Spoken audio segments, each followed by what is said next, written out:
If you want to uninstall Mozilla Firefox in Windows 11, this quick guide will walk you through the exact steps in just a minute. Whether you're switching to a different browser, troubleshooting an issue, or simply cleaning up unused apps, this is the fastest way to remove Firefox from your PC.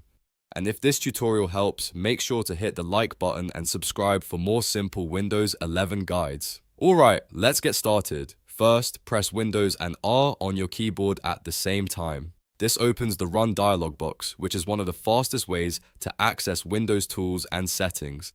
Once the Run box appears, type Appwiz.Cpl and then press Enter. This command opens the Programs and Features window where you can view and manage the desktop applications installed on your computer. Now look through the list of installed programs and find Mozilla Firefox. If you have a long list of apps, you may need to scroll down a little until you see it. When you find Mozilla Firefox, click on it once to highlight it. Then, at the top of the window, click Uninstall. You can also right-click Mozilla Firefox and select Uninstall from the menu if that feels easier.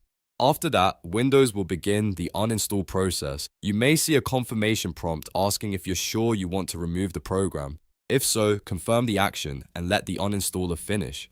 Depending on your system, Firefox may remove itself in just a few moments. In some cases, you might be asked to close the browser first if it's still open. If that happens, simply close Firefox and continue the uninstall process. Once the uninstallation is complete, Firefox should no longer appear in your installed apps list. At this point, the browser has been removed from your Windows 11 computer. If you ever want to reinstall it later, you can always download it again from the official Mozilla website. If this video helped you, please give it a like, subscribe to the channel, and turn on notifications so you don't miss more helpful Windows 11 tutorials. Thanks for watching, and I'll see you in the next one.